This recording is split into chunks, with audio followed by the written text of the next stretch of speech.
السلام عليكم ورحمة الله وبركاته. الحمد لله الذي هدانا لهذا وما كنا لنهتدي لولا أن هدانا الله. اللهم صل على محمد وعلى آل محمد كما صليت على إبراهيم وعلى آل إبراهيم.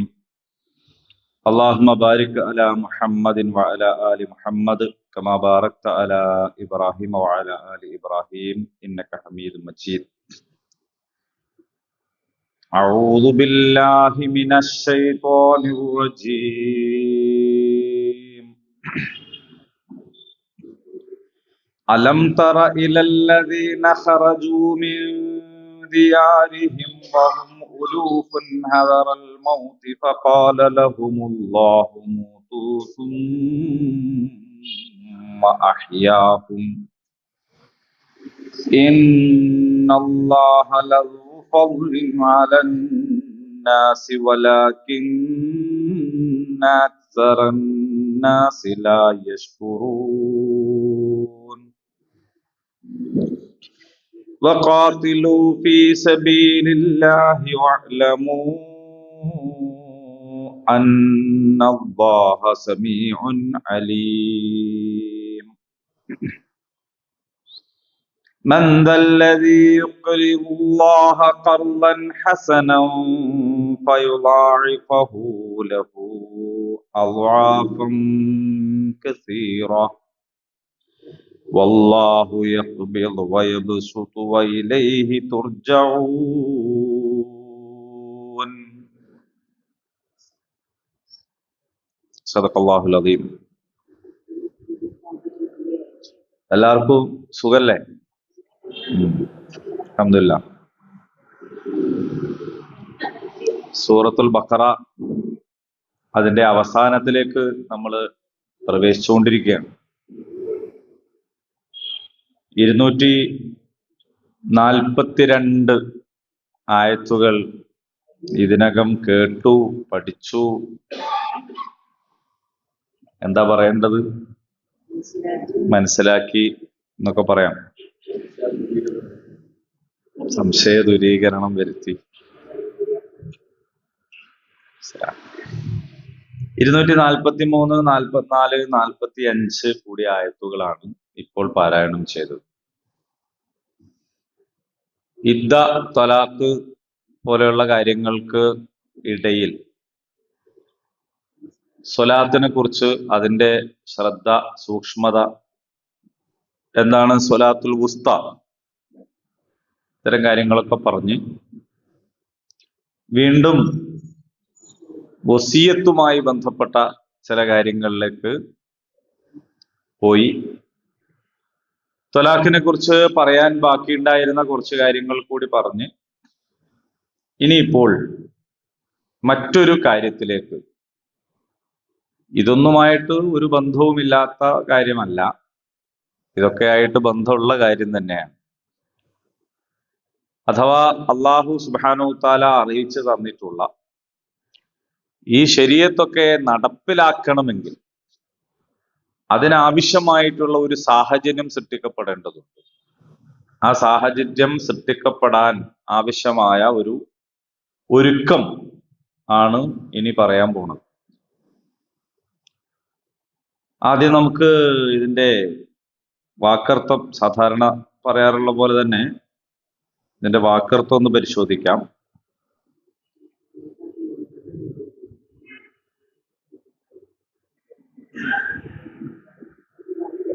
അലം തറ, നീ കണ്ടില്ലേ? ഇലല്ലദീന ഖറജു, പുറത്തുപോയവരുടെ സ്ഥിതി, മിൻ ദിയാരിഹിം, അവരുടെ വീടുകളിൽ നിന്ന്. ദാർ, വീട്, നമ്മൾ പണ്ടേ പഠിച്ചതാ, ദാറുൻ, വീട്, അല്ലെ? വഹും ഉലൂഫുൻ, വഹും, അവര്, ഉലൂഫ് എന്ന് പറഞ്ഞാൽ അലിഫ് എന്നതിന്റെ ജമ്മാണ്. അൽഫ്, അൽഫ് എന്ന് പറഞ്ഞാൽ എത്രയാണ്? അയവ, അലിഫ് എന്ന് പറഞ്ഞാൽ 1. എന്നാ പിന്നെ 1 തുടങ്ങേണ്ടി വരും നമ്മള്. അലിഫ് എന്ന് പറഞ്ഞാൽ എത്രയാണ്? 1000. 0ന് ഒരു വിലയില്ലേ? 1000. അലിഫ് ലൈല വലൈല എന്ന് പറഞ്ഞാലാണ് 1001 രാവുകൾ എന്ന് പറയുന്നത്. അലിഫ് 1000. മിയ മിയ എന്ന് പറഞ്ഞാൽ എത്ര? 100. മിഅത്തുൻ ഒന്നും ആരും പറയില്ല. മിയ മിയ എന്ന് പറയും സാധാരണ അറബികൾ. മിയ മിയ. എന്നാ മിയ മിയ എന്ന് പറഞ്ഞാല് 100ക്ക് 100 എന്ന് നമ്മൾ പറയുന്ന ആ ഒരു സംഗതി. ഗുഡ്. മിയ മിയ എന്ന് പറയും. അലിഫ് അലിഫ് എന്ന് പറഞ്ഞാൽ 1000. 1000ത്തിന്റെ ബഹുവചനം ആയിരങ്ങൾ, അതാണ് ഉലൂഫ്. ആയിരങ്ങൾ. മിൻ ദിയാരിഹിം അവരുടെ ഭവനങ്ങളിൽ നിന്ന്, വഹും ഉലൂഫുൻ അവര് ആയിരങ്ങളുണ്ട്, ഹദറൽ മൗത്ത് മരണഭയത്താൽ. ഫഖാല ലഹും അപ്പോൾ അങ്ങനെ എന്നൊക്കെ അർത്ഥം. ഖാല പറഞ്ഞു, ലഹും അവരോട്, അല്ലാഹു പറഞ്ഞു, മൂത്തു നിങ്ങൾ മരിക്കിൻ എന്ന് പറഞ്ഞു. മുത്ത് എന്ന് പറഞ്ഞാൽ മരിക്കി, നീ മരിക്കി. മൂത്തു നിങ്ങൾ മരിക്കി എന്ന് പറഞ്ഞു. സുമ്മ പിന്നെ, അഹ്യാഹും അവരെ ജീവിപ്പിച്ചു. ഇന്നല്ലാഹ നിശ്ചയമായും അല്ലാഹു ലഹു ഫദ്ലിൻ ഔദാര്യം ഉള്ളവനാണ്, അലന്നാസ് ജനങ്ങളോട്. വലാകിന്ന പക്ഷേ, അക്സറന്നാസ് അധികം ആളുകളും ലാ യഷ്കുറൂൻ നന്ദി കാണിക്കുന്നില്ല. അള്ളാഹുവിന് ജനങ്ങളോട് ഔദാര്യമുണ്ട്, പക്ഷെ ജനങ്ങളിൽ അധികം പേരും നന്ദി കാണിക്കുന്നില്ല. ഇത് ഒരു വലിയ സംഭവത്തെ കുറിച്ച് പറയാണ്. പക്ഷെ ആ സംഭവം ഇവിടെ പറയണില്ല. സംഭവം പറയേണ്ട ആവശ്യമില്ല. സംഭവം പറയാതെ തന്നെ സംഭവം മനസ്സിലാവും. അതെങ്ങനെ മനസ്സിലാവുക? അതായിരിക്കാം മനസ്സിലാവുക എന്ന് ചോദിക്കരുത്. കാരണം അത് ഓരോന്നിനും ഓരോ പശ്ചാത്തലത്തിലാണ് മനസ്സിലാവുക. ഇപ്പോ നിസ്കരിക്കുമ്പോൾ സഫായിട്ട് നിൽക്കണം, അടുത്തടുത്ത് നിൽക്കണ്ടേ? അപ്പൊ ഒരു ഇമാമ് നോക്കുമ്പോ ഓരോരുത്തരും വിട്ടാ നിക്കണെന്ന് വിചാരിക്കും. അപ്പൊ ഇമാമ നമ്മളോട് പറയാണ്, ഇപ്പൊ മറ്റേതൊന്നും ഇല്ലല്ലോ, നിങ്ങൾക്ക് അടുത്തടുത്ത് നിന്നൂടെ എന്ന് ചോദിച്ചാൽ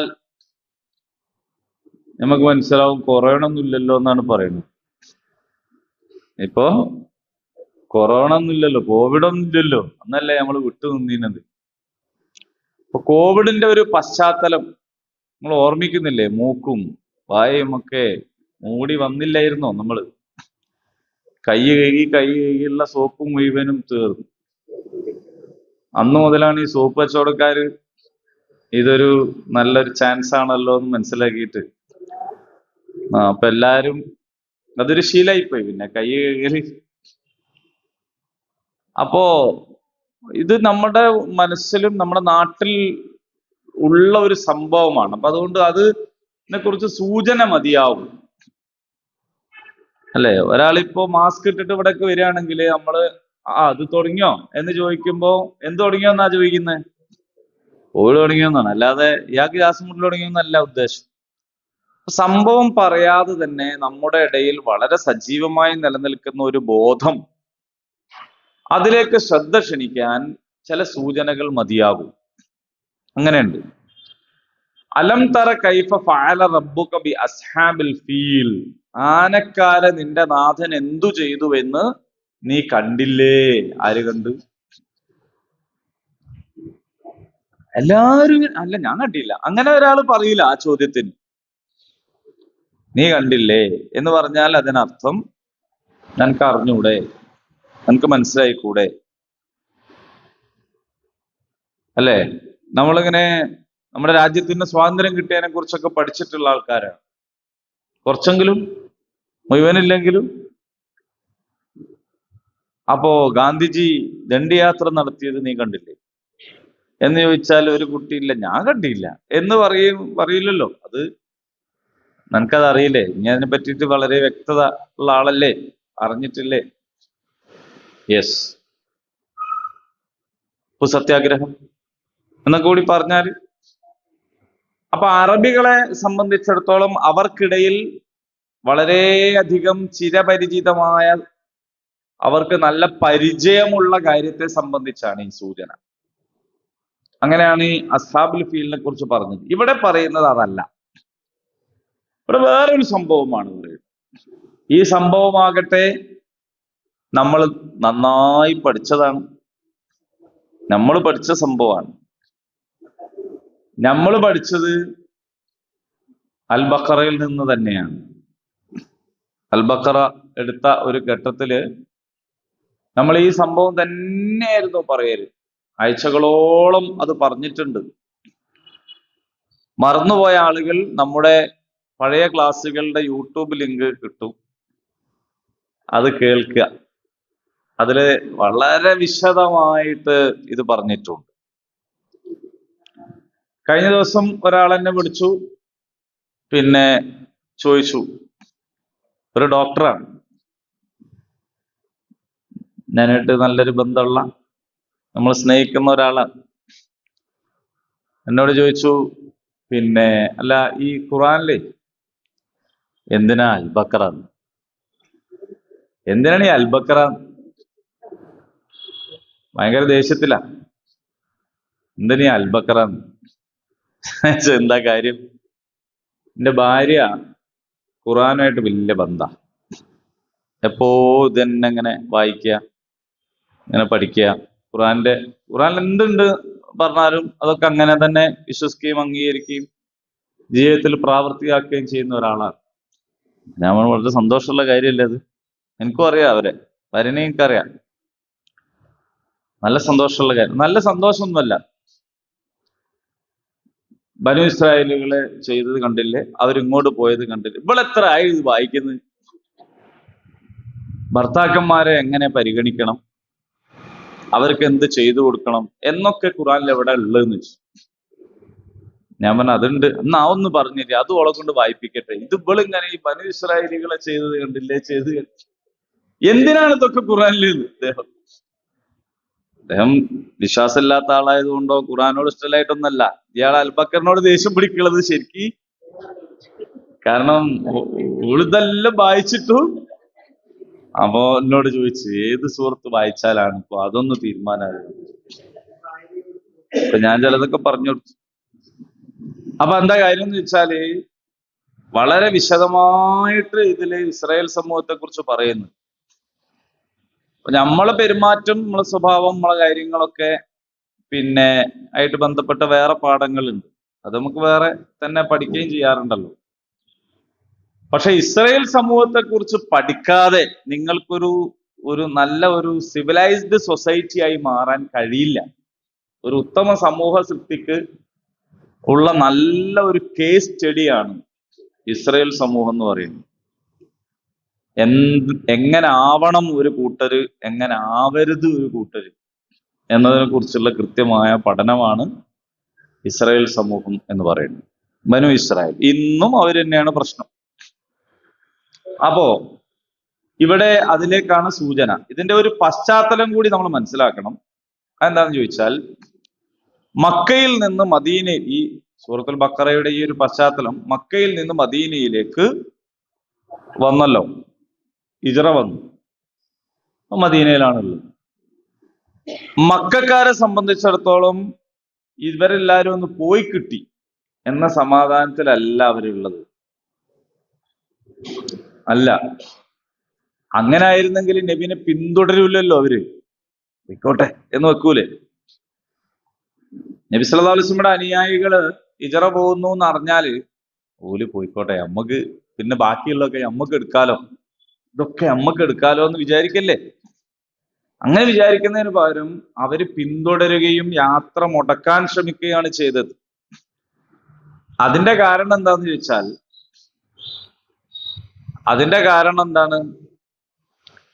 അവര് മദീനയിലേക്ക് പോകുന്നത് ആ വഴി അങ്ങ് പോകാനല്ല, അവിടുന്ന് കൂടെ വരാനാണ് എന്ന് ആർക്കറിയാം?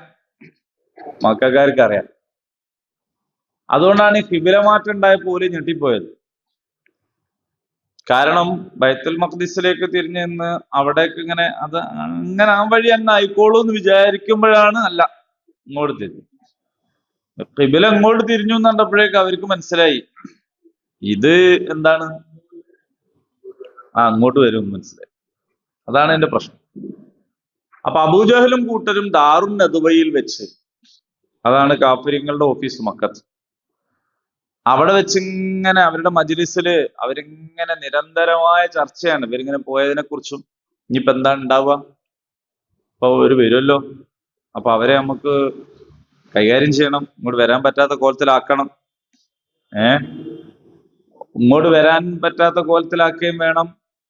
മദീനയുടെ പ്രാന്തങ്ങളിലൂടെ ഉള്ള മക്കക്കാരുടെ കച്ചവട യാത്രക്ക് ഒരു കാലത്തും ഇവര് ഭീഷണിയല്ല എന്ന് ഉറപ്പുവരുത്തണം. അങ്ങനെ കുറെ അവരുടെ ദുന്യവിയായ ഒരുപാട് ആവശ്യങ്ങളുണ്ട് അതുമായിട്ട് ബന്ധപ്പെട്ട്. അപ്പൊ അതുകൊണ്ട് അതിനെക്കുറിച്ചൊക്കെ ഉള്ള ഒരു വല്ലാത്ത ആലോചനകളിലാണ് അവരുണ്ടായിരുന്നത്. ഇതാണ് പശ്ചാത്തലം. അപ്പൊ ഇവിടെ അള്ളാഹു സുബ്ഹാനഹു വ തആല വിശ്വാസികളെ ചില കാര്യങ്ങൾ ഓർമ്മിപ്പിക്കുക. ഖുർആൻ എപ്പോഴും ചരിത്രം പറയാ നബിയോ സഹാബത്തോ പ്രതിസന്ധിയിൽ അകപ്പെടുമ്പോഴാണ്.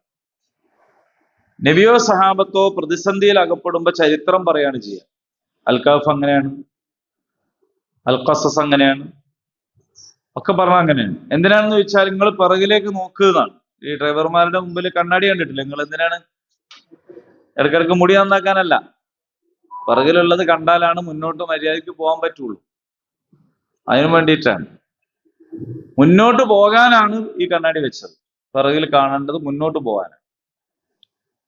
അപ്പൊ ഇതുപോലെ ചരിത്രത്തിൽ അതാണ് സീറൂ ഫിൽ അർദ്, നിങ്ങൾ ഭൂമിയിൽ സഞ്ചരിക്കൂ, കഴിഞ്ഞുപോയ സമൂഹത്തിന് എന്ത് പറ്റിയെന്ന് മനസ്സിലാക്കൂ എന്നൊക്കെ നമ്മളോടും പറയുന്നുണ്ട്. സീറൂ, നിങ്ങൾ സഞ്ചരിക്കൂ എന്ന് പറയുന്നുണ്ട്. അപ്പോ ആ ഒരു രീതിയിലാണ് ഇത് പറയുന്നത്. അപ്പൊ ഇത് ആരെക്കുറിച്ചാണ് പറയുന്നത്? നമ്മൾ പഠിച്ചിട്ടുണ്ട്, ദീർഘകാലം ഈജിപ്തിൽ താമസിച്ചിരുന്ന ഇസ്രയേൽ സമൂഹം. അവര് മുമ്പ് താമസിച്ചിരുന്നത് ഫലസ്തീനിലാണ്. മുമ്പ് എന്ന് പറഞ്ഞാൽ ഇബ്രാഹിം നബീന്റെ മകൻ ഇസ്ഹാഖ് നബിയുടെ മകൻ യാക്കൂബ് നബിയുടെ പേരാണല്ലോ ഇസ്രയേൽ എന്ന് പറയുന്നത്. നിങ്ങളുടെ ശ്രദ്ധ നമ്മുടെ ആ ഭാഗങ്ങളിലേക്ക് പോട്ടെ, അൽബക്കറ പഠിച്ചപ്പോൾ ഉണ്ടായിരുന്ന ആ ഭാഗങ്ങളിലേക്ക് പോട്ടെ. അപ്പൊ അങ്ങനെ അവര് പിന്നീട് യാക്കൂബ് നബിയുടെ മകൻ യൂസുഫ് അലൈഹിസ്സലാമിനെ സഹോദരന്മാര് പൊട്ടക്കിണറ്റിൽ എറിഞ്ഞു, ഇല്ലേ? പൊട്ടക്കിണറ്റിൽ നിന്ന് കച്ചവടക്കാരെടുത്തു, അടിമച്ചന്തയിൽ വിറ്റു. അങ്ങനെയാണ് ഈജിപ്തിലെ കൊട്ടാരത്തിൽ ആരെത്തുന്നത്? യൂസുഫ് അലൈഹിസ്സലാം എത്തുന്നത്. അവിടെ നിന്ന് ജയിലിൽ പോകേണ്ട സാഹചര്യം ഉണ്ടായി. കുറ്റമൊന്നും ചെയ്തിട്ടല്ല, കുറ്റം ചെയ്യാത്തതിന്റെ പേരിലാണ്. ജയിലിൽ കിടക്കുന്ന എല്ലാവരും കുറ്റവാളികളാണ് എന്നുള്ളത് നിങ്ങൾ ആ ചരിത്രം മുതൽ തിരുത്തണം. ജയിലിൽ കിടക്കുന്ന എല്ലാവരും കുറ്റവാളികളല്ല, യൂസുഫ് അലൈഹിസ്സലാം ഉൾപ്പെടെ. കുറ്റം ചെയ്യാത്തത് കൊണ്ട് ജയിലിൽ പോണ്ടി വന്ന പതിനായിരങ്ങൾ അന്നും ഇന്നും എന്നും ഉണ്ട്. അങ്ങനെ ജയിലിൽ വെച്ച് സ്വപ്ന വ്യാഖ്യാനം പറഞ്ഞു. ആ കാരണത്താൽ പിന്നീട് ഒരിക്കൽ അവിടുന്ന് രക്ഷപ്പെട്ടു, അവരെന്നെ തുറന്നു കൊടുത്തു. അങ്ങനെ പിന്നെ വന്നിട്ട് ഈജിപ്തിൽ ഭരണാധികാരിയായിട്ടാണ് മാറുന്നത്. ആ സമയത്ത് യാക്കൂബ് നബിയൊക്കെ ജീവിച്ച നാട്ടില് ക്ഷാമം ഉണ്ടായി. അപ്പോ ഭക്ഷണത്തിന് വേണ്ടിയിട്ട് ഈജിപ്തിലേക്ക് വന്നു. അപ്പൊ പാത്രം എടുത്തുവെച്ച് ബിന്യാമിനെ പിടിച്ചു വെച്ച് ഇങ്ങനെ സംഭവങ്ങളാണ്. ഒടുവില് യാക്കൂബ് നബി അലൈഹിസ്സലാം ഉൾപ്പെടെയുള്ള വലിയ ഒരു എണ്ണം ആളുകളെ ഈജിപ്തിൽ കൊണ്ടുപോയി താമസിപ്പിച്ചു. അങ്ങനെയാണ് ഈ സമൂഹം ഈജിപ്തിൽ എത്തുന്നത്. പിന്നെ അവരവിടെ ജീവിച്ച് പെറ്റുപെരുകി കുറെ കാലമായി. അതുകൊണ്ടാണ് ഈ കിബിത്തികൾ ഇടയ്ക്കിടയ്ക്ക് പറയുന്നത്, നിങ്ങൾ ഇവിടെ വന്നോലാണ് നിങ്ങൾ പോണം, നിങ്ങൾ വന്നോലാണ് നിങ്ങൾ പോണം എന്ന് പറയും. നിങ്ങൾ വന്നോലാണ് പോണം എന്ന് തന്നെ ട്രംപും പറയണത്. അത് തന്നെ മാനം മര്യാദയ്ക്ക് പോയാൽ പോരാ, കയ്യും കാലിനൊക്കെ ചങ്ങലിട്ട് അല്ലേ ആ ജാതി വിമാനത്തില് കൊണ്ടുവരും. എന്നാ ഇവിടെ ഇറങ്ങി കഴിഞ്ഞപ്പോ നമ്മളെ നാട്ടിലുള്ള മൂപ്പര് പറയണത് എന്താ വെച്ചാല് അത് പിന്നെ സ്വാഭാവികമാണല്ലോ എന്നാണ്. അപ്പോ ഇത് എല്ലാ കാലത്തും പറഞ്ഞൊരു കാര്യമാണ്. നിങ്ങൾ വന്നവരാണ്, നിങ്ങൾ പോകണം. നമ്മളോട് എത്ര കാലമായി പറയും നിങ്ങൾ പോണം എന്ന് പറയും. അതൊരു പ്രതീകമാണ് ചങ്ങല. നിങ്ങൾ പോണം നമ്മളോട് കുറെ കാലമായി പറയും.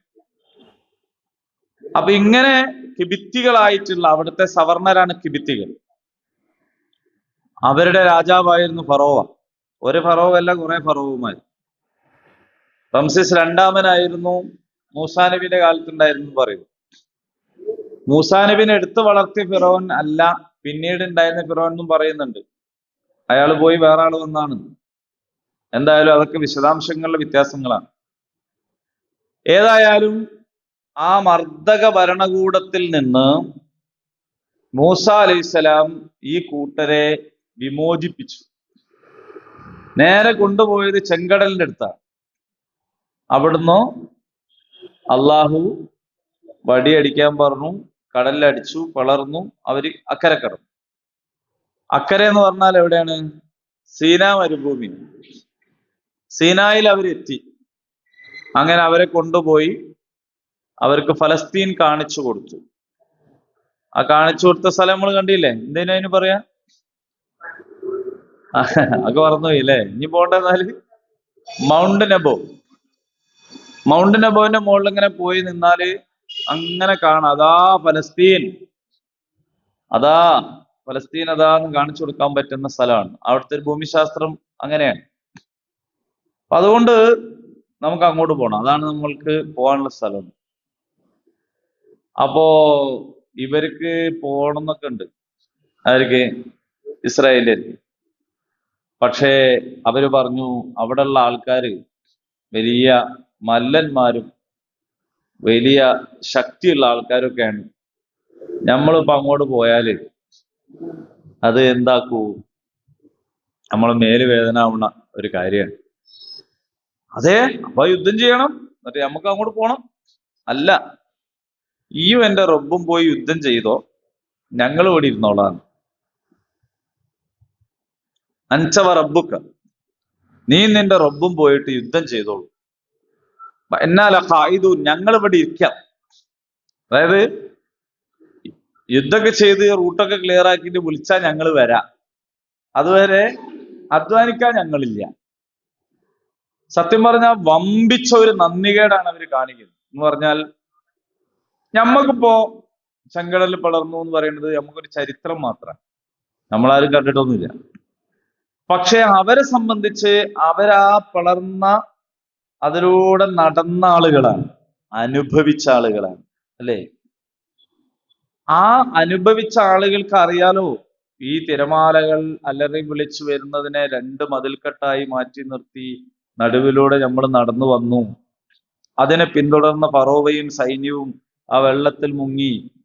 ഇതൊക്കെ നേർക്ക് നേരെ കണ്ടറിഞ്ഞ് അനുഭവിച്ച ഒരു കൂട്ടർക്ക് പിന്നെ ഈ അമാലിക്കുകളോ അല്ലെങ്കിൽ വേറെ ഏതെങ്കിലും മർദ്ദകരോ ആയ ആൾക്കാരോട്, അള്ളാന്റെ റസൂലാണ് കൂടെ ഉള്ളത്, മൂസാ റസൂലുള്ള, അദ്ദേഹത്തിന്റെ കൂടെ നിന്നിട്ട് പൊരുതിയാൽ അള്ളാന്റെ സഹായം ഉണ്ടാവും എന്ന് ഇനി ഒരാൾ പറഞ്ഞു കൊടുത്തിട്ട് വേണ്ട. പക്ഷെ ഇസ്രായേലിൽ അങ്ങനെയാണ്, അതാ അവരുടെ ഒരു അങ്ങനെയാണത്. അപ്പൊ അവര് എന്ത് പറഞ്ഞു? നന്ദി കേട് കാണിച്ചു. അങ്ങനെ അവർ പോയില്ല. അങ്ങനെ അവർ പോകാതിരുന്നപ്പോൾ ഇത്രത്തോളം പറഞ്ഞ ആയത്തിന്റെ ഉള്ളിലുണ്ട്. അപ്പോൾ അള്ളാഹു അവരോട് എന്ത് പറഞ്ഞു എന്നറിയോ? ഫഖാല ലഹുമുല്ലാ, അള്ളാഹു അവരോട് പറഞ്ഞു, മൂത്തു, ചത്തുളിയടങ്ങൾ എന്ന് പറഞ്ഞു. എന്ന് പറഞ്ഞാൽ അവര് മരണഭയം കൊണ്ടാണല്ലോ ഇതൊക്കെ ചെയ്തു. അപ്പോ നിങ്ങളങ്ങ് മരിച്ചോളി എന്ന് പറഞ്ഞു. അപ്പൊ ആ പറഞ്ഞതിന്റെ അർത്ഥം അത് വാക്കർത്ഥത്തിൽ തന്നെ ആണ് എന്ന് പറയുന്നവരുണ്ട്. അപ്പൊ അവരവിടെ മരിച്ചു വീണു എന്നാണ്.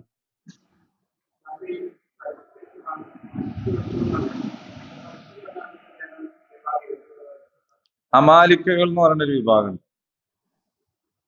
ഫിലിസ്ത്യർ. അപ്പോ അതിപുരാതനമായ ഒരു സംസ്കൃതിയാണ് ഫലസ്തീൻ എന്ന് പറയുന്നത്. അപ്പൊ ഇവര് മരിച്ചു മരിച്ചു കുറെ കാലം അങ്ങനെ മരിച്ചു കിടന്നു. സുമ്മാ അഹ്യാഹും, പിന്നെ അവരെ ജീവിപ്പിച്ചു. ഇതാണ് ഈ പറഞ്ഞതിന്റെ അർത്ഥം എന്ന് പറയുന്നവരുണ്ട്. ഇതിപ്പോ ഒരു നടക്കണ കേസാണോ എന്ന് ചോദിച്ചാൽ അള്ളാഹുവിനെ സംബന്ധിച്ച് അങ്ങനത്തെ ഒരു പ്രത്യേകിച്ച് സംഗതിയൊന്നുമില്ല. ചെങ്കടൽ പുലർത്തിയ അള്ളാഹ്ക്ക്, അല്ലെ, ഗുഹാവാസികളെ ഉയർത്തിയ അള്ളാഹ്ക്ക്. കുറച്ച് ആൾക്കാർ മരിച്ചു. പിന്നെ പക്ഷെ ഉലൂഫുൻ, ഒരാളല്ല രണ്ടാളല്ല, ആയിരങ്ങളാണ്. ആയിരങ്ങൾ ഇങ്ങനെ മരിക്കുകയും കുറച്ചു കാലം അങ്ങനെ മരിച്ചു കിടക്കുകയും പിന്നീട് അവർക്ക് ജീവൻ വരികയൊക്കെ ചെയ്ത ഒരു സംഭവം മനുഷ്യ ചരിത്രത്തിൽ ഉണ്ടായി കഴിഞ്ഞിട്ടുണ്ടെങ്കിൽ അത് ഖുർആനിലും ബൈബിളിലും മാത്രമല്ല, അത് ഒരു മനുഷ്യ ചരിത്രത്തിൽ തന്നെ ഒരു സംഭവമായിട്ട് എന്താവേണ്ടതാണ്, കാണേണ്ടതാണ്. പക്ഷെ അങ്ങനെ എന്തായിട്ടില്ല, മനുഷ്യ ചരിത്രത്തിൽ നമുക്ക് കാണാൻ കഴിഞ്ഞിട്ടില്ല, അല്ലെ? അപ്പൊ അതുകൊണ്ട് പിന്നെ ഈ പറയപ്പെട്ട സംഗതി എന്തായിരിക്കും എന്നതിനെ കുറിച്ചാണ് പിന്നെ മുഫസ്സിറുകൾ പറയുന്നത്. അപ്പൊ അവിടെ പറയുന്നത് എന്താന്ന് വെച്ചാൽ, മൗത്ത് എന്ന് പറഞ്ഞാൽ നമ്മൾ സാധാരണ പറയുന്ന രീതിയിലുള്ള ഒരു മരണം തന്നെ ആയിക്കൊള്ളണം എന്നില്ല. ആലങ്കാരികമായ ഒരു പ്രയോഗമാകാം. ഖുർആൻ തന്നെ അങ്ങനെ പ്രയോഗിച്ചിട്ടുണ്ട്. ഖുർആൻ തന്നെ നമ്മൾ സാധാരണ പ്രാർത്ഥിക്കുമ്പോൾ നമ്മൾ പറയാറില്ലേ, അൽഹംദുലില്ലാഹില്ലദീ, അല്ലെ, അഹ്യാനി ബഅദ മാ മാതനി, ഞങ്ങളെ മരിപ്പിച്ചതിന് ശേഷം ജീവിപ്പിച്ച അള്ളാഹുവിനാണ് സർവസ്തുതിയും എന്ന് പറയാറില്ലേ? അപ്പൊ അത് മരിച്ചതിന് ശേഷം ജീവിപ്പിച്ചതിനെ കുറിച്ചാണോ പറയാറുള്ളത്? അല്ല, നമ്മൾ ഉറങ്ങിയതിനെ കുറിച്ചാണ് പറയാറുള്ളത്. അപ്പോൾ ഉറക്കത്തെ മരണമെന്നും ഉണർച്ചയെ ജീവിതമെന്നും പറഞ്ഞിട്ടുള്ള സംഭവങ്ങൾ ഇപ്പൊ ഖുർആനിൽ തന്നെ ഇസ്തജീബൂ ലില്ലാഹി, അള്ളാഹുവിന് നിങ്ങൾ ഉത്തരം കൊടുക്കുക, അല്ലെ, റസൂലിന് ഉത്തരം കൊടുക്കുക. ഇദാ ദഅാകും ലിമാ യുഹീകും, നിങ്ങളെ ജീവിപ്പിക്കുന്നതിന് വേണ്ടി വിളിക്കുമ്പോ, നിങ്ങൾക്ക് ജീവൻ തരാൻ വേണ്ടി വിളിക്കുമ്പോ എന്ന് പറഞ്ഞാൽ ഇത് ആരോടാ ഈ പറയുന്നത്? അപ്പൊ അത് വാക്കർത്ഥത്തിൽ തന്നെ ഉള്ള ഒരു മരണം, പിന്നെ ജീവിതം എന്നല്ല. അപ്പൊ നിങ്ങളെ ജീവിപ്പിക്കുന്നതിന് വേണ്ടി വിളിക്കുമ്പോ നിങ്ങൾ ഉത്തരം കൊടുക്കണമെന്ന് മരിച്ചവരോടാ പറയണത്? അല്ല. പിന്നെ ആരോടാണ് പറയുന്നത്? ചത്തതിനൊക്കുമേ ജീവിച്ചിരിക്കലും, നിർജീവാവസ്ഥയിലായിപ്പോയ, ആ വാക്കിൽ തന്നെ ഉണ്ടത്. ആളിപ്പോ നിർജീവമാണ് എന്ന് പറഞ്ഞാൽ എന്താ അർത്ഥം? ജീവനില്ല. അപ്പൊ എന്നാ എപ്പോഴാ മയ്യത്ത് നിസ്കരിക്കുന്നത് ആരോ ചോദിക്കോ? ഇല്ല. അയാളൊന്ന് സജീവമായി കിട്ടേണ്ടതുണ്ട് എന്ന് പറയൂലേ? എന്ന് പറഞ്ഞാൽ ശരിക്കും വാക്കർത്ഥം എന്താണ്? അയാൾ ജീവൻ കിട്ടണമെന്നാണ്. അപ്പൊ അയാൾ മരിച്ചോന്ന് ആരും ചോദിക്കൂല. അപ്പൊ ഇതുപോലെ ഉള്ള ഒരു പ്രയോഗമാണ് അത് എന്നാണ് പറയുന്നത്. അപ്പൊ അങ്ങനെ പറഞ്ഞാൽ അതിന്റെ അർത്ഥം നിങ്ങൾ ചാവിനിടാം എന്ന് പറഞ്ഞാൽ ഒരു വലിയ സംസ്കാരം, അള്ളാഹു താല ഒരുപാട് പ്രവാചകന്മാരെ അയച്ച് അനുഗ്രഹിച്ച ഒരു വലിയ ഒരു സമൂഹമാണ് ഇസ്രായേൽ സമൂഹം.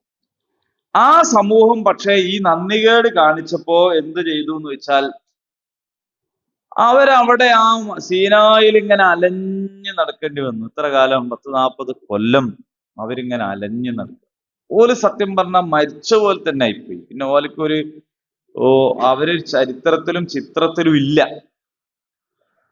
ഒരു ഡാർക്ക് ആയിട്ട് അവരങ്ങോട്ട് മാറി, അവിടെ ഇരുണ്ടുപോയി. പിന്നെ അവരവിടെ ഇല്ലാത്ത പോലെ ആയിപ്പോയി. അവരെ കുറിച്ച് പിന്നീട് സമൂഹത്തില് ജനങ്ങൾക്കിടയിൽ യാതൊന്നുമില്ല. കാരണം അവരങ്ങനെ അങ്ങ് പോയി എന്ന് പറഞ്ഞാൽ അവർ മരിച്ചതുപോലെ. പിന്നീട് ചില ഇടപെടലുകൾ, അത് ഇടപെടൽ എന്ന് പറഞ്ഞാൽ നമ്മളിപ്പോ സൂറത്തുൽ കാഫ് വായിക്കുമ്പോ, ആര് വായിക്കുമ്പോ? അൽ കാഫ് വായിക്കലുണ്ടോ? ആ അൽ കഹ്ഫ് വായിക്കുമ്പോ അതില് ഒരു ഭൃത്യനെ കുറിച്ച് പറയുന്നുണ്ട്. മൂസാ നബിന്റെ കൂടെ ഉണ്ടായിരുന്ന ഒരാളെ കുറിച്ച് പറയുന്നു, യൂഷ ബിൻ നൂൻ. അദ്ദേഹം നബിയായി പിന്നീട്. അപ്പൊ അദ്ദേഹം വരും, അദ്ദേഹം പ്രവാചകത്വം ഏൽക്കുമ്പോഴൊക്കെ ഉള്ള അവസ്ഥ എന്താന്ന് ചോദിച്ചാല് വളരെ ഇസ്രായേല് അതിന്റെ എല്ലാ നന്ദികേടിലുമാണ് ഉള്ളത്. നമുക്കറിയാലോ, അവർക്ക് മഞ്ഞും സൽവയും കൊടുത്തപ്പോ വരെ അവര് ഉള്ളിയും തക്കാളിയും ചോദിച്ച ടീമാണ്. നല്ലതെന്ത് കൊടുത്താലും ഓർക്ക് അത് പോരാ, അതൊക്കെ മടുത്തുപോയി എന്നാണ് അവര് പറഞ്ഞത്. എന്നിട്ട് ഓർക്ക് പയറ് വേണം, ഉള്ളി വേണം, കക്കിരി വേണം എന്നൊക്കെ പറഞ്ഞപ്പോ അള്ളാഹ് എന്ത് പറഞ്ഞു? നിങ്ങള് ഭൂമിയിൽ കൃഷി ചെയ്തുണ്ടായിക്കോളി എന്ന് പറയാണ് ചെയ്തത്. അപ്പൊ ഈ നന്ദികേട് ഇങ്ങനെ ആവർത്തിച്ചുകൊണ്ടേയിരുന്നു. അന്ധവിശ്വാസങ്ങളും അനാചാരങ്ങളും ഉണ്ടായി, ഷിർക്കുകളിലേക്കൊക്കെ അവരിങ്ങനെ പോയി. അപ്പൊ അവരെ തിരിച്ചു കൊണ്ടുവരാൻ വേണ്ടിയുള്ള പ്രവർത്തനങ്ങളാണ് പിന്നെ ഇവരൊക്കെ ചെയ്തത്. ഒരു ശംവേലിനെ കുറിച്ച് പറയുന്നുണ്ട്, സാമുവേൽ എന്ന് ബൈബിളിൽ പറയുന്നു. അങ്ങനെ ഇവര് പിന്നീട് ഇവരുടെ ഒരു കാലത്താണ് എന്ത് സംഭവിക്കുന്നത് വെച്ചാൽ ഈ സമൂഹത്തിന് ഒരു ജീവൻ വെക്കുന്നത്. അങ്ങനെ അവർ ആദ്യമായിട്ട് മൂസാ നബിയുടെ കാലത്ത് അവർക്ക് ഫലസ്തീനിൽ പോകാൻ കഴിഞ്ഞില്ല. അരീഹ എന്ന് പറയുന്ന അതിപുരാതനമായ ഒരു പട്ടണത്തിലേക്കാണ് പിന്നീട് അവർ ചെല്ലുന്നത്. ഷെറീഖ എന്നാണ് ഇതിന്റെ പുതിയ പേര്, അരീഹ പട്ടണം. അപ്പൊ അവിടേക്ക് അവര് ചെല്ലുകയും പിന്നീട് നമ്മൾ പണ്ട് പഠിപ്പിച്ചിട്ടുണ്ട് ജാലൂത്തിന്റെ കഥ അല്ലേ, താലൂത്ത്, ഇതൊക്കെ പറഞ്ഞിട്ടുണ്ട്. ഇതൊക്കെ നിങ്ങൾ പഴയ വീഡിയോകൾ കാണാം, അല്ലെങ്കിൽ ഇന്നിഞ്ഞ നേരം ഉണ്ടാവില്ല. അവിടെയാണ് ദാവൂദ് അലൈഹിസ്സലാം രംഗപ്രവേശം ചെയ്യുന്നത്. ദാവീദ് എന്നും ഡേവിഡ് എന്നും ഒക്കെ ബിബ്ലിക്കൽ ആയിട്ട് പറയുന്ന സംഗതിയാണ് ദാവൂദ് അലൈഹിസ്സലാം. അദ്ദേഹം വളരെ ചെറുപ്പത്തിലെ തന്നെ ചവണ പ്രയോഗത്തിൽ വിദഗ്ധനായിരുന്നു. അങ്ങനെ ഗോലിയാത്ത് സംഭവങ്ങളെ കുറിച്ചൊക്കെ പറയുന്നു.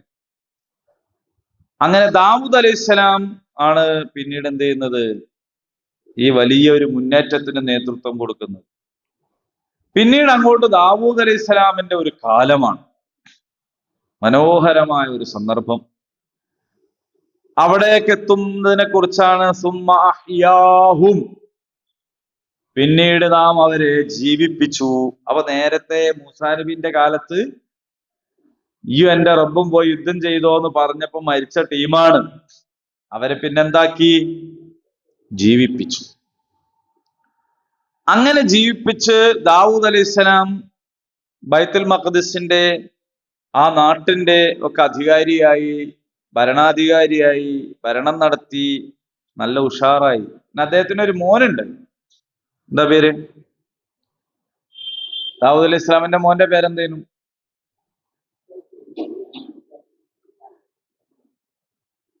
എന്തോ അല്ലെ, സുലൈമാൻ അലൈഹി ഇസ്ലാം. നിങ്ങൾ അതിയായിട്ട് കേൾക്കണമായിരുന്നു. സുലൈമാൻ അലൈഹി ഇസ്ലാമിന്റെ പേര് കേൾക്കാത്തവരാരുള്ളത്? അദ്ദേഹവും പിന്നീട് ആ ഭരണത്തിന് തുടർച്ചയുണ്ടായി. അദ്ദേഹത്തിന് ഒരുപാട് മുഅ്ജിസത്തുകൾ ഉണ്ടായിരുന്നു അല്ലെ, ജീവികളായിട്ട് സംസാരിക്കാനൊക്കെ കഴിയുന്ന. അങ്ങനെ മുന്നോട്ട് പോയി കൊണ്ടിരുന്നു. ബൈത്തുൽ മഖ്ദിസ് ഉണ്ടാക്കിയത് ഇബ്രാഹിം നബിയാണ്. അപ്പൊ നിങ്ങൾ പഴയ വീഡിയോ നല്ലോണം കേൾക്കണം, നിർബന്ധമായിട്ടും കേൾക്കണം. എല്ലാം ഇല്ലേ നമ്മളതില്? ഉള്ളില്ലേ? എല്ലാം ഉണ്ട് കേട്ടോ. അത് കേട്ടു നോക്കി, ഏടം മുതലല്ലേ നോക്കി നോക്കി, നിങ്ങൾക്ക് വിട്ടു കേട്ടോ. ഏടം മുതലല്ലേ നോക്കിയിട്ട് അഥവാ ഇത് അതിലില്ലെങ്കിൽ നമുക്ക് അത് വേറെ ക്ലാസ് എടുക്കാം, എന്നിട്ട് റെക്കോർഡ് ചെയ്യാം. മസ്ജിദുൽ ഹറം, പരിശുദ്ധ കഅബ നിർമ്മാണവും ബൈത്തുൽ മഖ്ദിസിന്റെ നിർമ്മാണവും തമ്മിലുള്ള ഇടവേളയുടെ വർഷം വരെ ഞങ്ങളോട് പറഞ്ഞു തന്നുണ്ട്. ഇപ്പൊ നിങ്ങൾ പോയാൽ കാണുന്ന ബൈത്തുൽ മഖ്ദിസ് അല്ലെങ്കിൽ മസ്ജിദുൽ അഖ്സ എന്ന് വിചാരിക്കരുത്, അങ്ങനെ വിചാരിക്കരുത്. ആ ബിൽഡിംഗ് പലപ്പോഴായിട്ട് തകർക്കപ്പെട്ടിട്ടുണ്ട്, പിന്നെ ഉണ്ടായിട്ടുണ്ട്, പിന്നെ അങ്ങനെയൊക്കെ സംഭവിച്ചിട്ടുണ്ട്. അപ്പോൾ സുലൈമാൻ അലൈഹി ഇസ്ലാമിന്റെ ഭരണം പിന്നീട് അവിടെ അപ്പൊ അതിനെക്കുറിച്ചാണ് അഹ്യാഹും, അവർക്ക് എന്തായി, ആ ഇത് വീണ്ടും ജീവൻ വന്നു എന്ന് പറയും. ഏത്? അല്ല, അതൊന്നും പറയണില്ല. അപ്പൊ ഇവര് അലഞ്ഞു നടന്നത് 40 കൊല്ലമാണ്. പിന്നീട് അവരെന്ത് ചെയ്തു? ജീവൻ വെച്ചു. ജീവൻ വെച്ചു എന്ന് പറഞ്ഞാൽ അവർ സജീവരായി. അതാണ് ഇദാ ദഅഅകും ലിമാ യുഹ്യിക്കും, നിങ്ങളെ സജീവരാകുന്നതിലേക്കാണ് റസൂൽ വിളിക്കുന്നത് എന്ന് പറഞ്ഞു. അപ്പൊ ഇതൊക്കെ പറഞ്ഞിട്ട് എന്തിനാന്ന് വെച്ചാല് അള്ളാഹുവിന്റെ ഒരു നിയമം, റസൂലുള്ളാഹി സ്വല്ലല്ലാഹു അലൈഹി വസല്ലമയുടെ ഒരു നിയമം, ഒരു ആഹ്വാനം വന്നിട്ട് അതിനോട് നിങ്ങൾ പുറംതിരിഞ്ഞു നിൽക്കുകയാണെങ്കിൽ, അവിടെ മരണഭയം നിങ്ങളെ പിടികൂടുകയാണെങ്കിൽ, അവിടെ ഭൗതികത നിങ്ങളെ പിടികൂടുകയാണെങ്കിൽ നിങ്ങൾ എന്താവും? നിങ്ങൾക്കും എന്തെല്ലാം സംഭവിക്കുക? ആ നിർജീവാവസ്ഥയാണ് സംഭവിക്കുക, മരിച്ചതുപോലെയാണ് ഉണ്ടാവുക. ഇപ്പൊ ഇവിടെ നമ്മൾ നന്നാക്കി മനോഹരമാക്കി പറയുകയാണ്, നിങ്ങൾ മരിച്ചുകൊള്ളുക എന്നൊക്കെ. പോയി ചത്തോളിടാന്നാണിത്. അത്രയും ഒരു വല്ലാത്തൊരു വർത്താനാണ്. അപ്പൊ ഇത് പഠിപ്പിച്ചു കൊടുക്കുകയാണ് ആരെ? റസൂലുള്ളാഹി സ്വല്ലല്ലാഹു അലൈഹി വസല്ലമയുടെ അനുയായികളെ. പശ്ചാത്തലം ഞാൻ നേരത്തെ പറഞ്ഞു, ഇതാ വരാൻ പോവാണ്. അപ്പൊ വരുമ്പോ നിങ്ങളെ സ്വഭാവം എന്തായിരിക്കണം? ഈ ഒരു മോട്ടിവേഷൻ യഥാർത്ഥത്തിൽ അങ്ങേയറ്റം ഫലം ചെയ്തു. റസൂലുള്ളാഹി സ്വല്ലല്ലാഹു അലൈഹി വസല്ലമക്ക് ബദറിനുള്ള അനുവാദം കിട്ടിയപ്പോ അൻസാരികളെയും മുഹാജിറുകളെയും ഒക്കെ ഒരുമിച്ച് കൂട്ടിയിട്ട് പറഞ്ഞു, അള്ളാഹു ഇങ്ങനെ ഒരു സംഗതി പറഞ്ഞിട്ടുണ്ട്, എന്താ നിങ്ങളെ അഭിപ്രായം? ഉടനെ അവര് പറഞ്ഞു, മൂസാ നബിയുടെ അനുയായികൾ പറഞ്ഞ പോലെ നീയും നിന്റെ റബ്ബും പോയി യുദ്ധം ചെയ്തോളൂ എന്ന് ഞങ്ങൾ പറയൂല. ഞങ്ങളെ കടലിലേക്കാണ് റസൂലെ താങ്കൾ നയിക്കുന്നതെങ്കിലും ഞങ്ങൾ താങ്കളോടൊപ്പമുണ്ട്, ഞങ്ങൾ താങ്കളോടൊപ്പമുണ്ട്. ഒരാളും കരയിൽ ബാക്കിയാവൂല. ഈ കടലിലേക്ക് നയിക്കുന്നത് കൊണ്ടല്ല. ഇപ്പൊ നമ്മള് പണ്ടൊക്കെ പറയല്ലേനോ, ഓ എന്ത് പറഞ്ഞറിയോ, കെട്ടി ചാടാൻ പറഞ്ഞാൽ ഈ ചാടോ എന്ന് ചോദിക്കൂലേനോ?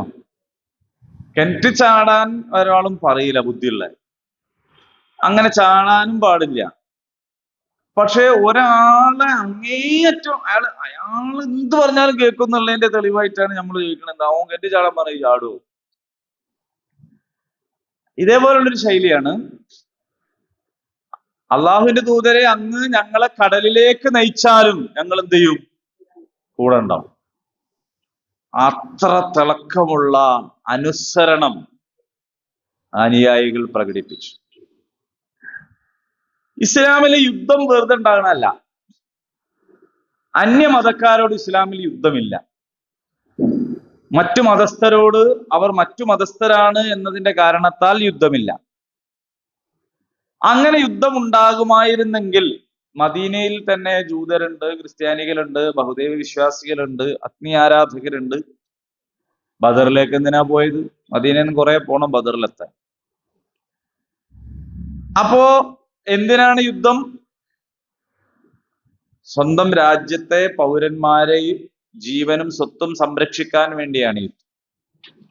അതിനാണ് അനുവാദം കൊടുത്തത്. മറ്റു മതസ്ഥർക്കെതിരാണ് യുദ്ധം എന്നത് പിൽക്കാലത്ത് കെട്ടിച്ചമച്ച കാര്യമാണ്. അങ്ങനെ ആയിരുന്നെങ്കിൽ അതിന്റെ ഏറ്റവും നല്ല തെളിവ് യുദ്ധം നടക്കേണ്ടത് മദീനയിൽ തന്നെ ഉള്ള വിശ്വാസികളല്ലാത്ത ആൾക്കാരോടായിരുന്നു. പക്ഷെ അവരോടൊന്നും യുദ്ധമല്ല.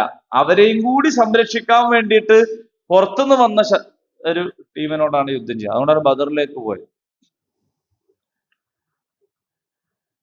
ഒന്നത്.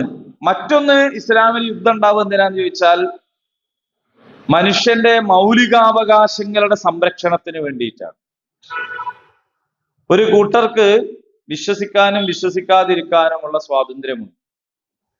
ആ സ്വാതന്ത്ര്യം ആരെങ്കിലും നിഷേധിക്കുകയാണെങ്കിൽ ആ സ്വാതന്ത്ര്യത്തിന് വേണ്ടിയിട്ട് ഇസ്ലാം ആയുധം പ്രയോഗിക്കും, ശക്തി പ്രയോഗിക്കും. പക്ഷെ അത് തന്നെ ചെയ്യേണ്ടത് ആരാണ്, എങ്ങനെയാണ്, മുൻഗണന എന്താണ് എന്നതിനെ കുറിച്ചൊക്കെ കൃത്യമായ അധ്യാപനങ്ങൾ ഉണ്ട്. അങ്ങനെ അത് ചെയ്യുള്ളൂ. അടുത്ത ആയത്ത് നോക്കൂ നിങ്ങൾ, വഖാതിലു ഫീ സബീലില്ലാഹ്, നിങ്ങൾ അള്ളാഹുവിന്റെ മാർഗത്തിൽ യുദ്ധം ചെയ്യുക, കൽപ്പനയാണ്. അള്ളാഹുവിന്റെ മാർഗത്തിൽ യുദ്ധം ചെയ്യുക എന്ന കൽപ്പന ഉണ്ടല്ലോ. അപ്പൊ എന്നാ പിന്നെ എപ്പോഴും യുദ്ധം തന്നെയാണോ? അല്ല. ഏതുപോലെ? നിങ്ങൾ മയ്യിത്ത് നിസ്കരിക്കുക എന്ന് പറഞ്ഞാല് ആള് മരിച്ചാലല്ലേ നിസ്കരിക്കൊണ്ടുള്ളൂ. മയ്യിത്ത് നിസ്കരിക്കുക എന്നും പറഞ്ഞിട്ട് എല്ലായ്പ്പോഴും മയ്യിത്ത് നിസ്കരിക്കൂല. പെരുന്നാൾ നിസ്കരിക്കുക എന്ന് പറഞ്ഞാൽ പെരുന്നാളായാലേ നിസ്കരിക്കുള്ളൂ. ഗ്രഹണം നിസ്കരിക്കുക എന്ന് പറഞ്ഞാൽ ഗ്രഹണം ഉണ്ടായാലാണ് നിസ്കരിക്കുക, അല്ലെ? ഇതേപോലെ നിങ്ങൾ യുദ്ധം ചെയ്യുക എന്ന് പറഞ്ഞതുകൊണ്ട് യുദ്ധം ചെയ്യണ്ട. യുദ്ധം ചെയ്യാൻ ഉള്ള സാഹചര്യത്തിൽ അത് ചെയ്യണം. അന്നേരം എന്ത് ചെയ്യരുത്? മാറി നിൽക്കരുത്. അന്നേരം അത് ചെയ്യണം. അത് ചെയ്യാനുള്ള സമയമായിരുന്നു. വഅലമൂ അന്നല്ലാഹ സമീഉൻ അലീം, അറിയുക അല്ലാഹു എല്ലാം കേൾക്കുന്നവനും അറിയുന്നവനുമാണ്. മൻ, ആരാണ്? ദല്ലദീ യുഖ്രിദു, കടം നൽകുന്നവൻ ആരാണ്?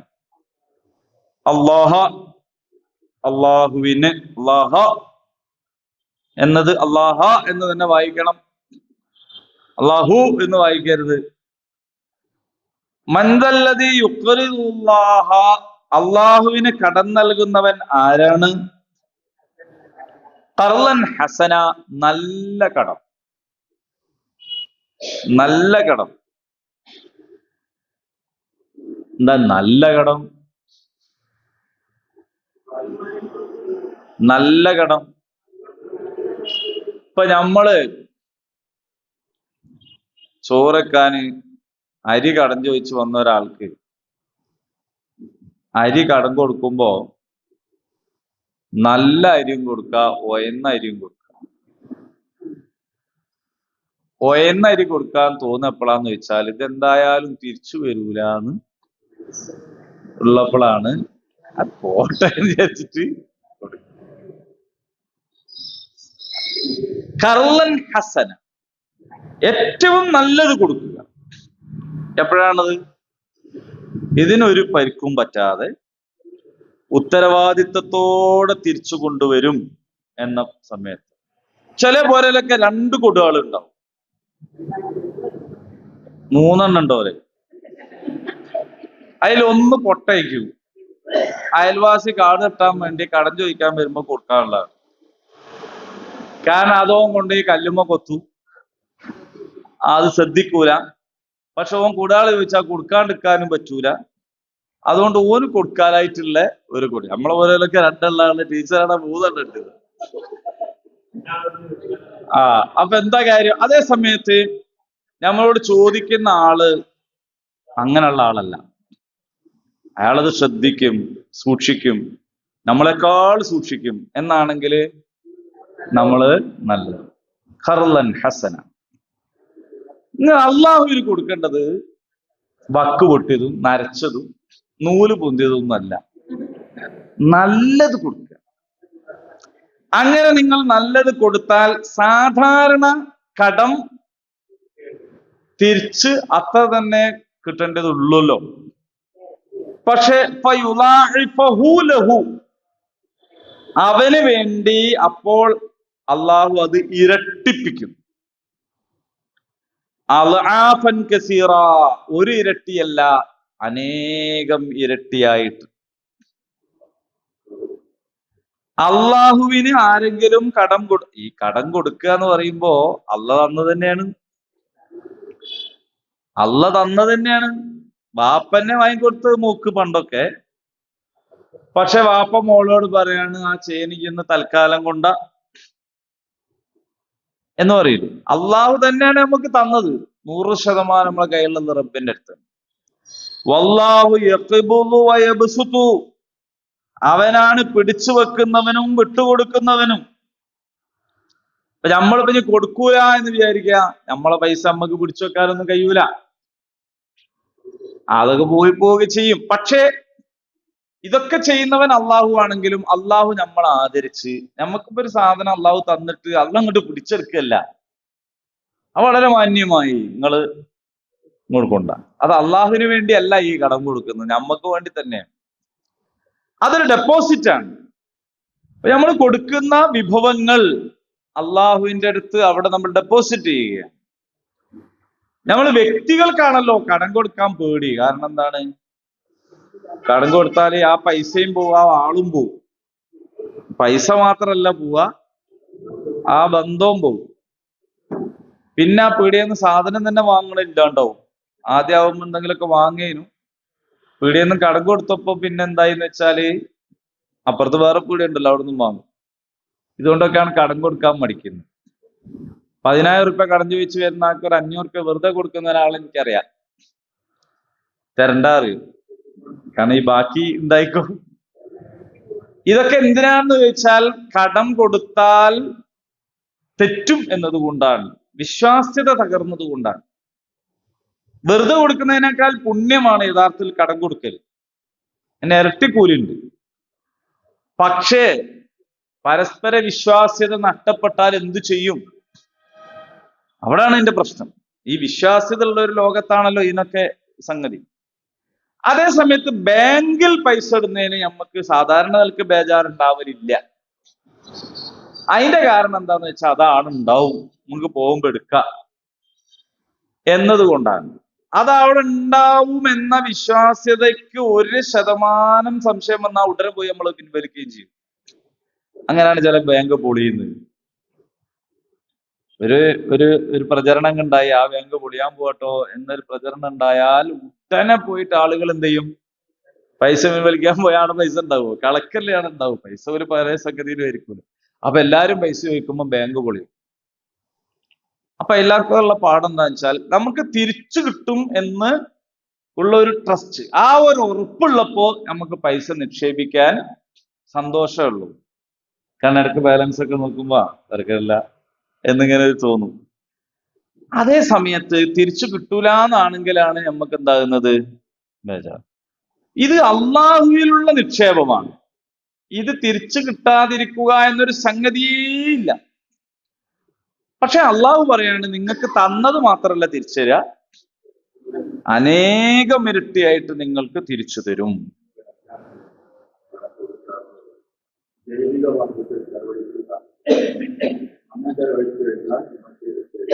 അതെ. അപ്പൊ അള്ളാഹുവിന് കടം കൊടുക്കുക എന്ന് പറഞ്ഞാൽ എങ്ങനെയാ കൊടുക്കുക? അള്ളാഹു എവിടെയുള്ളത്? നമുക്ക് പോയിട്ട് എന്തോ കൊടുക്കാൻ പറ്റും? അള്ളാഹുവിന്റെ മാർഗത്തിൽ ചെലവഴിക്കുക എന്നതാണ്.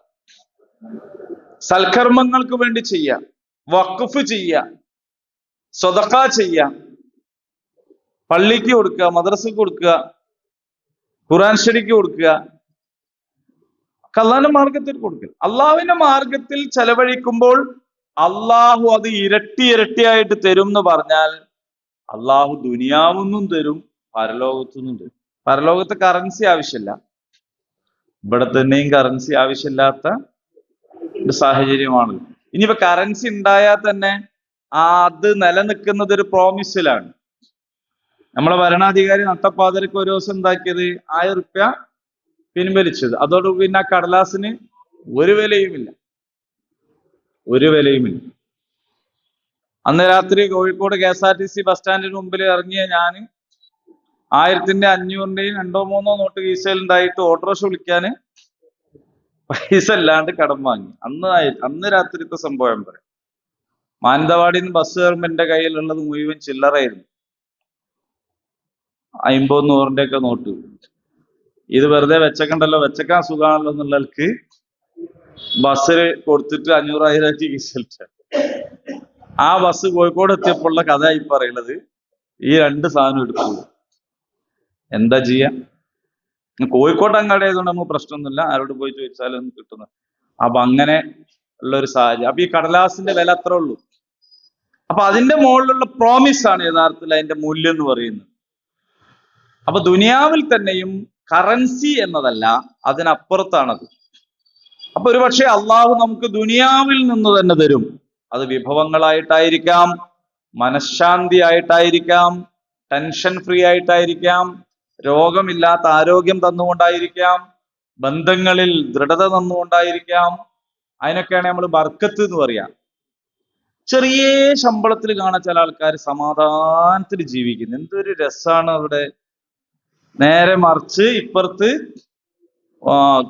ഒരു സമാധാനമില്ല. അപ്പൊ ഈ സമാധാനം പൈസ കൊടുത്താൽ വാങ്ങാൻ കിട്ടൂല, അത് വേറെ കിട്ടേണ്ടതാണ്. അപ്പൊ അള്ളാഹു നമുക്ക് ഏറ്റവും കൂടുതൽ തരും. നമുക്ക് ശരിക്കും എന്തിനാണ് ഈ സമ്പത്ത് എന്ന് പറയുന്നത്? സുഖം കിട്ടാനാണ്. ആ സുഖം അള്ളാഹ് തരാണെങ്കിൽ പിന്നെ ഇതിനോടെന്താ? അപ്പൊ അള്ളാഹുവിന്റെ മാർഗത്തിൽ ചെലവഴിക്കുക. ചെലവിന്റെ അപകടം എന്താന്ന് വെച്ചാല്, നമ്മൾ ഈ പൈസ ചെലവാക്കുമ്പോ ചില ആൾക്കാര് പറഞ്ഞു പോകും അബദ്ധങ്ങൾ. ഒരു സാമ്പിൾ ഞാൻ പറഞ്ഞുതരാം, ഒരു ഉദാഹരണം. നമ്മളിപ്പോ ഒരാളുടെ അടുത്ത് പോയി, നമ്മളെ മഹലിന് ഇന്ന ആവശ്യമുണ്ട്, അപ്പൊ അതുകൊണ്ട് നിങ്ങള് പിന്നെ സംഭാവന ചെയ്യണം എന്നൊക്കെ പറഞ്ഞ കൂട്ടത്തില് നമ്മൾ പറഞ്ഞ് അള്ളാഹു താല നിങ്ങൾക്ക് ധാരാളം പ്രതിഫലങ്ങൾ തരും ഇതിന്. ഇയാള് പൈസ എടുത്ത് വന്നിട്ട് പറയാണ്, ആ അള്ളാന്റെ പ്രതിഫലമൊക്കെ അടുക്കട്ടെ, നിങ്ങളിപ്പോ തൽക്കാലം വെച്ചോളി. അയാൾക്ക് പൈസയും പോയി. കാരണം നിങ്ങൾ വന്ന സ്ഥിതിക്ക് സംഭാവന എഴുതിക്കോളാം, അതൊക്കെ ഇപ്പോ എല്ലാവർക്കും അറിയാലോ. പ്രതിഫലം ഇപ്പൊ എനിക്ക് കണ്ടമാനം അല്ലാണ്ട് കിട്ടാണ്ട്, ഇതിപ്പോ ഇത് തന്നിട്ടൊന്നും വേണ്ട എന്ന് പറയുന്നതോട് കൂടിയിട്ട് നിങ്ങൾ ആലോചിച്ച് നോക്കൂ, ഇത്ര വലിയ നഷ്ടക്കച്ചവടമാണ് അയാൾ ചെയ്യുന്നത്. ശരിക്കും അയാളുടെ നിലപാട് എന്തായിരിക്കണം? വന്ന എന്റെ മുഞ്ച് കണ്ടിട്ടൊന്നല്ല, എനിക്ക് അള്ളാന്റെ അടുത്തൊന്നും കിട്ടാനാണ്. അതുകൊണ്ട് നീ ചോദിക്കാൻ വരുമ്പോ കാറിൽ വന്നാലും ശരി, നടന്നു വന്നാലും ശരി, നിങ്ങൾ എല്ലാവരും കുറെ ആൾ വന്നാലും ശരി, നിങ്ങൾ ഒറ്റക്ക് വന്നാലും ശരി, ഇത് ജെന്യൂൻ ആയിട്ടുള്ളൊരു കാര്യമാണെന്ന് എനിക്ക് ബോധ്യപ്പെട്ടിട്ടുണ്ട്. അതുകൊണ്ട് അള്ളാന്റെ അടുത്തും പ്രതിഫലം കിട്ടാനാണ് ഞാൻ തരുന്നത് എന്നതായിരിക്കണ്ടേ അദ്ദേഹത്തിന്റെ നിലപാട്. അങ്ങനെ വരുമ്പോൾ അവിടെയാണ് ഈ പറഞ്ഞത് അദ്അഫൻ കസീറ, ധാരാളമായിട്ട് ഇരട്ടി ഇരട്ടിയായിട്ട് കിട്ടും. ഇത് പറയാനുള്ള ഒരു പശ്ചാത്തലം ഇവിടെ എന്താന്ന് ചോദിച്ചാൽ, ഖിതാൽ എന്ന് പറയുന്ന, യുദ്ധം എന്ന് പറയുന്ന ഒരു സംഗതി ഏറ്റവും കൂടുതൽ ചെലവ് ആവശ്യമുള്ള ഒരു കാര്യമാണ്. ഏറ്റവും കൂടുതൽ ചെലവ് ആവശ്യമുള്ള കാര്യമാണ്. അപ്പൊ അതിന് നിങ്ങൾ ശരീരം മാത്രം കൊടുത്താൽ പോരാ. ഇവരെ കുറിച്ച് നിങ്ങൾ ആലോചിച്ച് നോക്കൂ. സ്വഹാബിമാർ, ബദറിലേക്ക് പോയ ബദരീങ്ങൾ, അവര് അവരുടെ ശരീരം എന്തായാലും കൊടുക്കുകയാണ്. ശരീരം മാത്രം പോരാ, പൈസയും കൂടി ഇങ്ങോട്ട് തരി, സമ്പത്തും വേണം എന്നാണ്. ഞാൻ വരികയും വേണം, പൈസയും തരണം. അതെ, നിങ്ങളെ ശരീരവും വേണം, സമ്പത്തും വേണം. ഇതൊക്കെ അള്ളാഹുവിന്റെ മാർഗത്തിൽ നിങ്ങൾ കൊടുക്കുക. എന്നിട്ട് അവസാന ഒരു വാക്ക് വ ഇലൈഹി തുർജഊൻ, നിങ്ങള് വേറെ വഴിക്കൊക്കെ പോവല്ല ചെയ്യാ. വ ഇലൈഹി തുർജഊൻ, റജഅ എന്ന് പറഞ്ഞാൽ മടങ്ങി. നിങ്ങൾ അവന്റെ അടുത്തേക്ക് തന്നെയാണ് മടങ്ങി പോകുന്നത്. അപ്പൊ ജീവിതത്തില് നമ്മുടെ ദിശ നിർണയിക്കാൻ ഈ ഒരൊറ്റ വാക്ക് മതി. ഖുർആനിന്റെ ഒരു പ്രത്യേകതയും മൊജിസത്തും കൂടിയാണത്. ഒരു വാക്ക് മതി, ഇലൈഹി തുർജഊൻ. മനുഷ്യൻ നന്നായില്ലേ? ഇപ്പൊ നമ്മള് ദുന്യവിയായ ഭൗതികമായ പല നന്ദികേടുകളുടെയും കാരണം യഹ്സബു അന്നമാലഹു അഖ്ലദ, അവന്റെ സമ്പത്ത് അവനെ ശാശ്വതനാക്കുന്നു എന്നവൻ കരുതുന്നു. നമ്മൾ കുറെ കാലം കൂടി ഇവിടെ ഉണ്ടാവും നമ്മൾ വിചാരിക്കുന്നു എന്നുള്ളതാണല്ലോ. തിരിച്ച് അവന്റെ അടുത്തേക്കാണ് നിങ്ങൾ പോകാനുള്ളത്. ഇപ്പൊ ഖബറിൽ ആരും ഉണ്ടാവൂല, നമുക്ക് ഏറ്റവും പ്രിയപ്പെട്ടവര് പോലും ഉണ്ടാവൂല. അവിടെ നമ്മൾ ചെയ്ത സൽക്കർമ്മങ്ങളും നമ്മുടെ സ്വതക്കയും മാത്രമാണ് നമുക്ക് ഉണ്ടാവുള്ളൂ. നമ്മളുടെ വാക്കുകൾ നന്നായാൽ അത് ഖബറിൽ നമുക്ക് ഗുണം ചെയ്യും. നമ്മുടെ പ്രവർത്തനങ്ങൾ നന്നായാൽ ഖബറിൽ ഗുണം ചെയ്യും. അപ്പൊ നിങ്ങൾ തിരിച്ചു പോകുന്നത് അള്ളാഹുവിന്റെ അടുത്തേക്കാണ്. അപ്പൊ അള്ളാഹുവിന് പൊരുത്തമുള്ളത് ചെയ്യുക, അവിടെയാണ് അതിന്റെ സംഗതി. നമ്മൾ ഇതെല്ലാം ചെയ്തിട്ട് നമ്മൾ വേറെ ഏതോ വഴിക്കാണ് പോണതെങ്കിൽ അതേപോലെ അല്ലല്ലോ. നമ്മൾ തിരിച്ച് ഇലൈഹി തുർജഊൻ, നിങ്ങൾ തിരിച്ചു വരുന്നത് അള്ളാഹുവിന്റെ അടുത്തേക്കാണ്, മടങ്ങി ചെല്ലേണ്ടത് അവന്റെ അടുത്തേക്കാണ്. അതുകൊണ്ട് നിങ്ങളുടെ സമ്പത്ത് നിങ്ങൾ അള്ളാഹുവിന്റെ മാർഗത്തിൽ വിനിയോഗിക്കുക, ചെലവഴിക്കുക എന്നാണ് ഈ പറയുന്നത്. 245 അവിടെ അവസാനിക്കുന്നു. 246 മുതൽ ഇൻഷാ അള്ളാഹ് നമുക്ക് അടുത്ത ആഴ്ചകളിൽ പറയാം. ഞാൻ നേരത്തെ പറഞ്ഞ പോലെ പഴയ റെഫറൻസ് നോക്കുന്നത് നല്ലതാണ്. പഠിച്ച കാര്യങ്ങൾ കൂടുതൽ ഭദ്രമായിട്ട് നമ്മുടെ ഓർമ്മയിൽ നിൽക്കാൻ അത് ഉപകരിക്കും. അള്ളാഹു സുബ്ഹാനഹു തആല ഉപകാരപ്രദമായ വിജ്ഞാനത്തെ നമുക്ക് വർദ്ധിപ്പിച്ചിരുമാറാകട്ടെ. اللهم ربنا تقبل منا إنك أنت السميع العليم وتب علينا إنك أنت التواب الرحيم. ربنا آتنا في الدنيا حسنة وفي الآخرة حسنة وقنا عذاب النار. آمين. الحمد لله رب العالمين. السلام عليكم ورحمة الله وبركاته.